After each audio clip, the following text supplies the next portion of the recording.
আমার জীবনের বাস্তব এক ঘটনা। বগুড়ায় কয়েক মাস আগে আমার এক মাহফিল শেষে যখন ছাত্রদেরকে পাগড়ি প্রদান করতেছিলাম, হাফেজ ছেলেরা পাগড়ি নিতেছিল, নাম বলতেছে এক এক ছেলের মাথায় আমরা পাগড়ি পড়াচ্ছিলাম, আলেম ওলামারা সহ। হঠাৎ এক ছেলের নাম বলতেছে মুআজ রহমাতুল্লাহ আলাইহি, নাম বলছে, কিন্তু দেখি কোনো ছাত্র সামনে নাই। কিরে মুআজ কই? কয় হুজুর মুআজ তো মারা গেছে। তাইলে নাম কেন পড়লেন? পাগড়ি কারে দিমু? কয় হুজুর পাগড়িটা হাতায়া দেন, মুআজের মা পর্দার আড়ালে বসে আছে, সেখান থেকে পাগড়ি গ্রহণ করুন। প্রত্যেকটা মানুষের দিল নরম হয়ে গেছে। পাগড়িটা হাতায়া একটা ব্যাগে দেওয়া হলো, ছোট্ট একটা বাচ্চা নিয়ে মুআজের মার কাছে পৌঁছায় দিল। বয়ান শেষে আমি যখন খানা খাচ্ছিলাম, মুহতামিম সাহেবকে জিজ্ঞাসা করলাম, মুহতামিম সাহেব, জীবনে এই অভিজ্ঞতা আমার এই ফার্স্ট যে মৃত ছেলেকেও পাগড়ি দেওয়া হয়। এই কথা বলতেই মুহতামিম সাহেব দেখে কাঁদতেছে, বড় হাফেজ সাহেব পাশে বসা, সেও কাঁদতেছে। আমি কই কাঁদেন কেন? কয় ওস্তাদ, এই মুআজ হলো আমার মাদ্রাসার 1 নম্বরের ছাত্র, আমাদের সম্পদ ছিল। আমার ছেলের জন্য আমার এত মায়া লাগে না যতটা মায়া আমার এই মুআজের জন্য।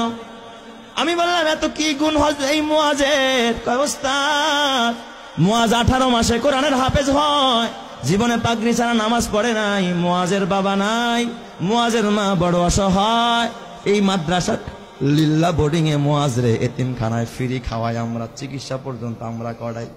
আমি বললাম তাহলে মুআজ কেমনে মারা গেল? কয় হুজুর কিছুদিন আগে চিকুনগুনিয়া জ্বর হয়েছে, আমরা ওর মারে খবর দিলাম, বললাম মুআজের মা মুআজের বাসায় নিয়ে যান, চিকুনগুনিয়া জ্বর হয়েছে।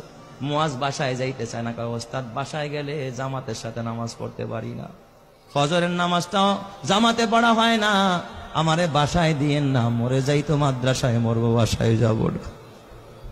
হুজুর কসম আল্লাহ, আর এই মুআজ ওর পুরা মাদ্রাসায় আর একটা সুনাম।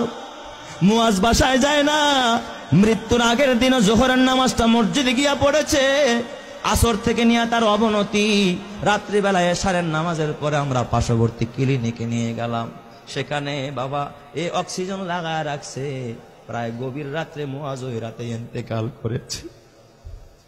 হুজুর মুআজ ইন্তেকাল করেছে, আমরা স্তব্ধ হয়ে গেছি। মুআজের দাফনটা আমাদের মাদ্রাসার গেটের পাশে মাদ্রাসার কবরস্থানে আমরা করেছি।